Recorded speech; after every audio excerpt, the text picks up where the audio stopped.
I'm Vicki Hogarth, and welcome to Southwest Magazine. My guests today are Aline Labelle and Teri Kingston, who are bringing Toastmasters to Charlotte County at the St. Croix Public Library in St. Stephen on the first and third Thursday of every month.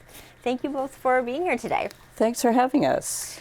Aline, I want to start by talking about what Toastmasters is for people at home who might not be as familiar with it as some of us are in the community. But I even think for those of us who haven't been to a Toastmasters meeting, I'm not really sure what it entails. I know it's about learning to be a better public speaker and practicing, but I have no idea what goes on. I guess meetings help individuals overcome their fear of public speaking.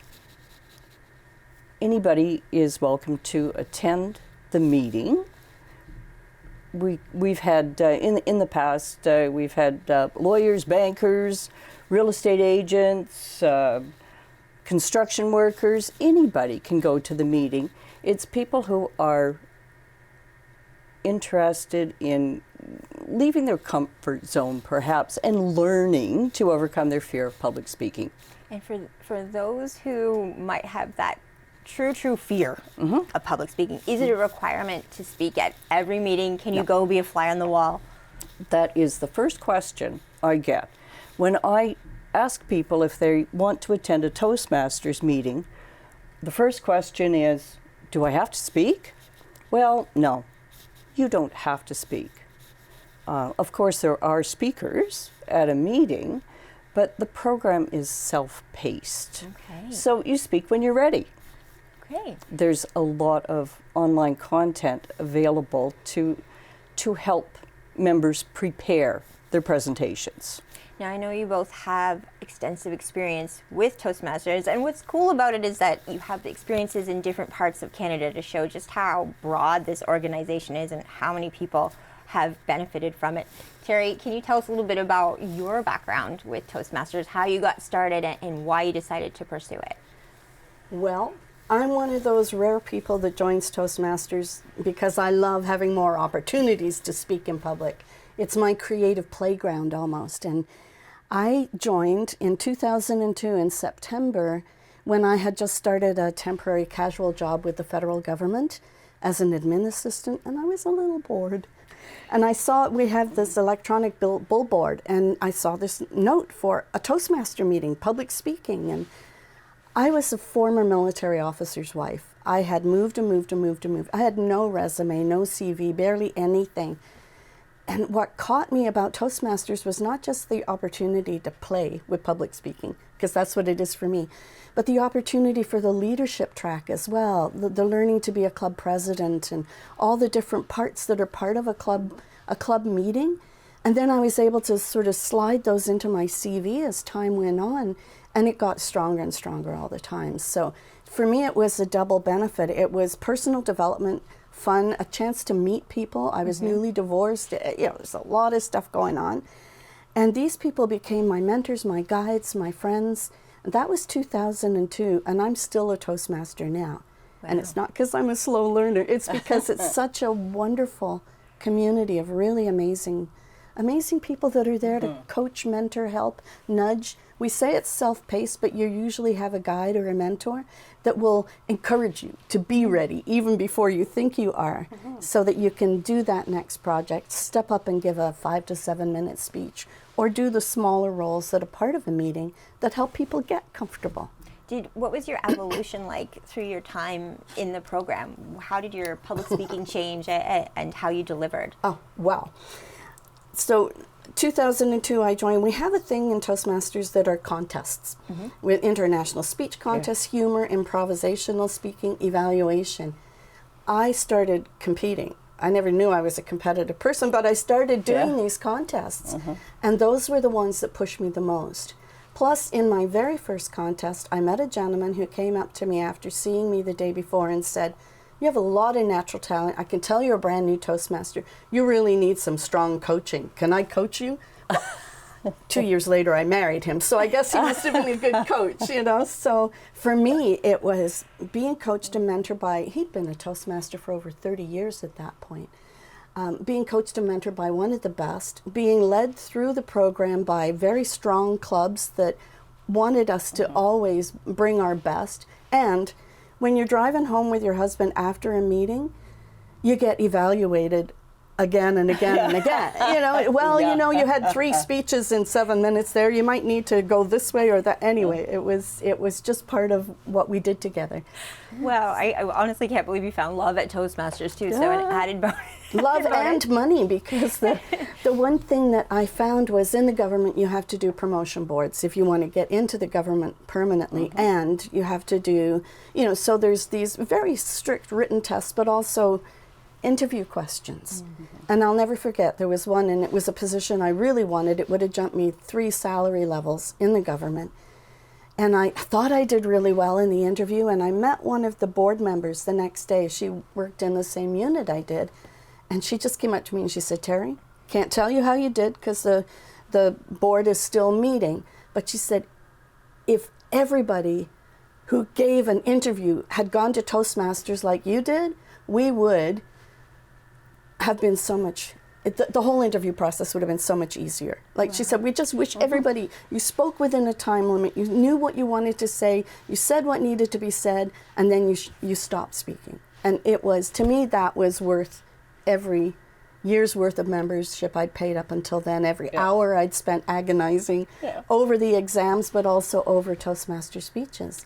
So I got 3 promotions in 10 years in the federal government. Went from a baseline admin salary to a senior program manager level, based on boosting up my CV with leadership components and the public speaking skills I developed. Wow. And Aline, what was your experience like in the program? Where did you first get introduced to Toastmasters, and how long did you stay a part of it? I was living in Calgary at the time, and working in law, actually. And I'd been there for 10 years or so. Thought, I need to move on. And I was contemplating becoming a teacher. I'm an accountant. I was contemplating teaching accounting. Thought, yeah, but I'm not that comfortable standing up in front of people doing presentations, and I need to work on that if that's my goal. Well, things changed radically. I ended up managing a medical clinic. But at the clinic, I had to attend meetings with a dozen or so physicians and participate. I had to hold staff meetings, chair staff meetings, and I needed to perform. I was the manager, so I did join Toastmasters, and I stayed in Toastmasters for 9 years. Wow. This is my Toastmasters experience is dated, I admit, but I just have such fond memories of how it helped me, not only in my career, but meeting people. I was living in a new town and meeting people. Are there people who come to those meetings? I know when I was in university, if I saw a class that had a public speaking component and it wasn't mandatory, I didn't take it. I just didn't. I mean, and I know from experience here that if you do something enough, you can get over your fear of doing something. But are there people that come to Toastmasters who have that terrifying fear of going in public and having to speak? Because I know that was where I would have sleepless nights over a 5-minute speech. Yeah, I actually, Teri shared a story with me about someone in a club she belonged to who didn't speak for a year, right? That's the year I was president of this first club I joined, and he was really scared. He was a lovely man, part of Health Canada, I believe, one of the things, and we have little roles in Toastmasters. You can be the timer, you can do these things, and in those roles you stay sitting at the table, you stand to do your speaking, and then you sit down. He would not walk to the front of the table and stand behind the lectern to give a talk. 1 year, and we kept encouraging him. We have something called the icebreaker in Toastmasters, and that's the first speech you give when you're ready to speak. And it's about you, because that's one subject you know the most, right? And so he got up to the front and stood there and told us the most beautiful story about how his mother raised him. He was, she was a single mom. I was in tears watching this gentleman be so vulnerable and so sweet up there, and we just all immediately rose to our feet and gave him a standing ovation. I still choke up when I think about it. And that was over 23 years ago. It was so profound, but that's what it did for him. And the look on his face, when people get that sense of satisfaction, they light up from inside, and you never forget. How did you see him evolve in the meetings after that? Was it a progression? Absolutely. And that's why icebreaker is such an important word, because once you have broken that ice, and then somebody gently gives you feedback right away in a Toastmaster meeting. Someone's assigned to evaluate what they saw, what they heard, what they felt, what you did well, and where you can challenge yourself and improve. And we're very gentle with an icebreaker. Our whole job as evaluators is to encourage the speaker to want to get up again. And the critique, is it both content and technique? Yes. Okay, interesting. Structure, content, vocal variety. We don't, and in the early speeches, we're not looking at if you're using gestures or how you're projecting your voice, any of that. It's all it's such a well thought out pedagogical program. Yeah. And it's iterative, so every time you get up, and then the next evaluator will come in and bring you to the next level, if it's done well. Wow. And how did you set up a Toastmasters? How did this come about, and how much was involved in getting this off the ground? Well, this is part of it right here. I can tell you that. It's getting the word out, okay? I talked to our district growth manager who lives in Maine. Just thought, this seems like a good idea. I've got some time on my hands. I have fond memories of Toastmasters. I just want to do this. So I've been working on finding a room where we could meet, talking to people who may be interested in joining, preparing some posters that I've put up in St. Andrews and in St. Stephen, and I've put something online as well. And you said the district managers in Maine, so could we potentially have people from both sides of the border maybe going Absolutely. to... In the time we're living in, that could actually be one of the beautiful things about going to it, is to have these conversations with our neighbors right on the border. Yes. And we seem so polarized. I know when we live in border communities, what a lovely opportunity to join together and sit at a table and support each other. Yeah. Well, the club I belong to now is actually called the Main Thing Toastmasters, and it's only online. It's an advanced club, so you have to have done certain levels in Toastmasters already. But I chose it because they meet on a Monday night. It's only an hour. It's all people that already know the Toastmaster roles, and we just get in and get out and have a lot of fun. But that's in Maine. So the district that we're in, so Toastmasters has districts all over the world. The one I was in Ottawa was Ottawa, Montreal, Syracuse, New York, Quebec City. It was huge. It was huge. District 45 is all the Atlantic provinces.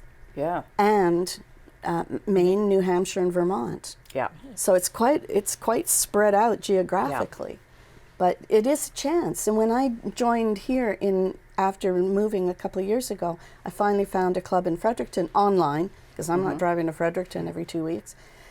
And it felt really good because I know the Toastmaster I know the values and ethics. I know what they're looking for. I know what it's like to find a little family when you move and move and move and move. And it's just been really helpful in getting me grounded and feeling comfortable here in New Brunswick. You know? What does becoming a member entail? Is there a cost? Do you have to go to every meeting? Could you miss one, or come to every meeting if you like? There's no commitment to the number of meetings that you need to attend. And the cost, the membership cost is pretty reasonable, very affordable. There is a one-time new member fee of $20 US. After that, regular meeting costs are less than $20 a month. The dues are collected semi-annually. Okay. Now I know that this show will be on the air after the first Toastmaster. Well, it will air before it, so March 4th. Thursday. Is it March 4th? We'll make sure this show is on March 6th. Sorry. Yeah. You have a guest speaker for the first Toastmasters in Yes. St. Stephen. So I'd love to hear a little bit more for those people at home that are watching this before the March 6th premiere of Toastmasters Charlotte County. Who can they expect to see speaking, and what will the first meeting be about? You can expect to see me because one of the recommendations is with a kickoff meeting is to get someone who is experienced. And as I said, I've done it for years, and I almost, we talked about being humble before. I'm the reigning champion for District 45 in the International Speech Contest from May in Freeport, Maine last May. And so Tom suggested, and Aline also suggested, and I have a fun speech that I'm thinking about that's based on life lessons from the Three Little Pigs. And that's all I'm going to say now because I don't want to spoil the fun. But so I have 5 to 7 minutes to sort of introduce the group to a little bit of what Toastmasters can do for them without it being informational. Like it's got to be story driven and fun and entertaining almost. But yeah. So the idea is we want to have an accomplished speaker so guests can look at the speaker and say, wow, I'd like to be able to take my public speaking skills to that level. Right? Without scaring them. Yeah. And when you're preparing a speech for Toastmasters, you said the first one that when you're a newbie would be about you. How do the speeches evolve over time if you're in it for a long period of time? So what kind of things do you read to the group? So there's what they have is something called pathways. And what that is, and when Aline referred to it a little bit earlier, we have an online portal now where there's projects and manuals that go with, like there's a visionary communication, there's a leadership excellence track. And so you choose a track that is maybe career driven, you want it to enhance what you need for work, or you want it to be something that's fun. And so there's 6 tracks now, and you go in, we have base camp, and it shows you the project assignment. There's little videos that teach you what that project is about. You do a self-assessment before, you have a whole list of things to do, then you book in with the Vice President of Education for the club to say, I want a speaking slot on such a date. They assign an evaluator, and you just go through all the steps, and you have a coach or a guide or a mentor helping you if you're stuck in the project or you don't understand something. I have to tell you that I have joined gyms. I have paid a lot of money for expensive vitamin programs and nutrition programs. I have not stuck with any of it. I'm very ADHD, but for me, the way the Toastmaster program is laid out, you do this, you get a check mark. You do this, you get, and then you finish a project, they send a letter to your manager or director if you want them to, on your CV. Done this. And so the progression is very carefully thought out and mapped out with extreme excellence from Toastmasters International. And you progress. If we see members struggling or getting stuck, we sit down with them and work through where the obstacles are and how to help them. And you mentioned being a gold medalist in public speaking events. Talk about that. How did you get to that level where you're competing, and what role does Toastmasters play in taking you to these competitions where you've clearly shined? Well, I don't know what it was, but it was that first contest. I like to challenge myself. I have a Bachelor of Music degree in piano performance, and so I think there's something about getting ready to performing, and then self-evaluating and critiquing after. And the contest just hit all of that. So in the International Speech Contest, it's the only one that goes outside a district. We have quarterfinals that are judged by video judges, semifinals that are at the big international conference that happens once a year. This year coming up, it's in Philadelphia, I think. Last year it was in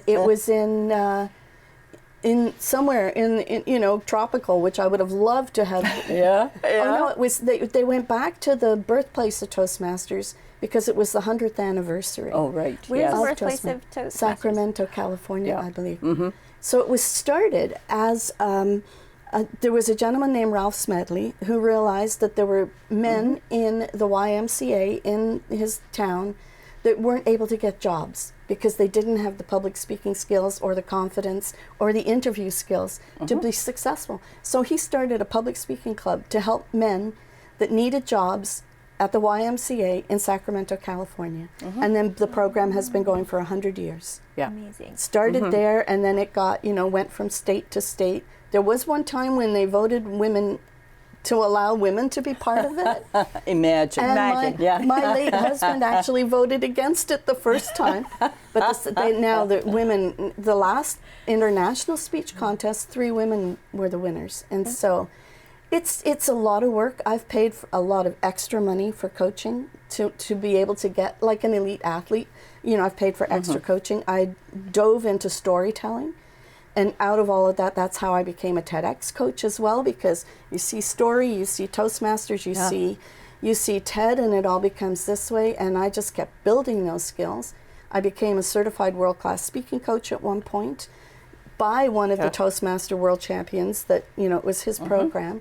I just kept building, and I just wanted to be the best speaker I could, but also the best coach I could. And a lot of public speakers, professional public speakers, do take part in Toastmasters just to refine their skills. What are the roles that you need to fill in an organization like Toastmasters? You mentioned how organized it is, how incredible it is with the mentorship involved. What kind of people are you looking for in terms of members to fill certain roles, or are those filled already? No, they are not filled already. It's all voluntary. There are, I think, eight different roles in a Toastmasters club. However, we can combine a few of them. We're looking at a VP education and a VP membership, and there's a sergeant at arms and a secretary, a treasurer. President. President, yeah. Okay, so roles such as those, And how big a commitment are any of these roles? Well, the regular meeting commitments are really 3 hours a month, right? So the executive roles aren't going to be onerous either, right?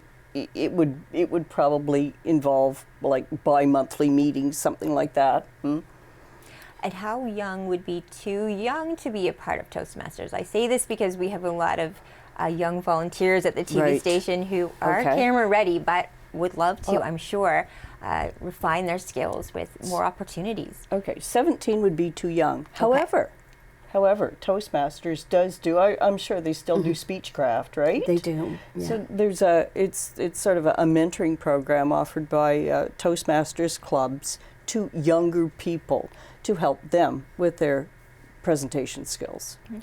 If there are people watching at home right now, still on the fence, but after hearing a lot of this conversation are really considering checking it out, what would you say to them? Drop by, come down to the library next Thursday, 6:30. There is no cost to attend this meeting. You just fill a chair and check it out and see what Toastmasters is all about. Okay, Teri, what would you say? I would say, do yourself a favor. Yeah. You know, professional development, or personal development, whether you just want to, as Aline said, just meet new people, and that sense of community that we all need so much right now. I know my Toastmaster family were the ones, as well as my immediate family, that stood by me when my coach, mentor, husband passed away. They were the ones that gathered around. I know my Toastmaster family has found, it's a wonderful network. They found jobs for friends that needed jobs. You know, it's a community. It's like a dysfunctional family at some points, as any family is. But I can honestly say that the person I am now has been formed by mentors and coaches and roles I have taken and the growth I've experienced by being a Toastmaster. I want that for everyone. We have a lot of students, by the way, in clubs in Ottawa. We have a lot of university students, and we have a lot of second language students. So that's the other reason to join. If you're struggling with, you know, getting your message across in your workplace because English isn't your first language, this is such a safe environment. You learn to speak, but you also learn to practice. Speaking in what is not your mother tongue, and it's hugely. We already spoke to the Multicultural Association in St. Stephen just for that, because those are the kind of people we know would benefit from being, you know, gently nurtured in a Toastmaster environment. I know from just producing local community TV with a group of people here, that collective experience and putting something out there that really is personal on so many levels. It is a bonding experience to build something like that together. So I can imagine that Toastmasters is very similar, and you're also, for me, I think what I love is that opportunity to bond in our border community right now, and I've been Yes. looking for those Yeah. opportunities, so you will definitely see me. Whether I'm checking, I don't know if I'll give a speech right away either. There's something about a crowd that scares me. Yep. I don't see them when I'm here because they're at home, but definitely when you see an audience. So I relate to people who, when they look back at a crowd and everyone's staring back at you, finds that extremely intimidating. So I'm curious to learn what tips people that are as experienced as you both have for getting over those kind of fears, because for some reason, for me, that's one I just never shake. As soon as I see a room full of people, oh, no. So that's a story we can help change. Very definitely, because that's the mindset of the perfect person that I want to see. Like the gentleman we spoke about earlier, it took a year before he was ready to give his first speech. But that's what it did for him. I still get nervous before I speak, and Harry used to say, if you're not nervous before you speak, you don't care. Yeah. And so, but it's learning it's understanding the physiology, what's going on in your brain when all that's happening, how to talk to yourself, what to say, how to calm that. What do you say? Calm that down. What do you say when your heart's racing and you feel out of breath? You say, hello, amygdala, thank you for taking care of me. It's seriously, there's lots of things I coach people to say when they're scared. And it's literally a story. And we can change a story any day, right? Well, I do look forward to checking it out in person at one of the upcoming meetings. How do you hope to see this evolve in the next 5 years in the community? What role do you hope it plays? I'm hoping the club will grow and grow and grow. That's my hope for this club. And you, Teri, what are your thoughts? I'm hoping that students that want to be successful at any of our NBs, the New Brunswick community colleges, or people that are starting a new job, or managers that are scared of having a team meeting, as you said earlier. I'm hoping that we help them grow in their comfort and their skill set so they can be better at their jobs with less stress. Well, I thank you both so much for being here today. I thank you for bringing this to the community as well. What a special thing to offer to residents of Charlotte County. Oh, I hope you'll join us, Vicki. I will. I might not speak right away, but you'll see me there. Okay, that would be great. Well, thank you. Thank you. My guests today have been Aline Labelle and Teri Kingston, who are bringing Toastmasters to St. Stephen at the St. Croix Public Library on the first and third Thursday of every month. I'm Vicki Hogarth. Thank you for watching Southwest Magazine.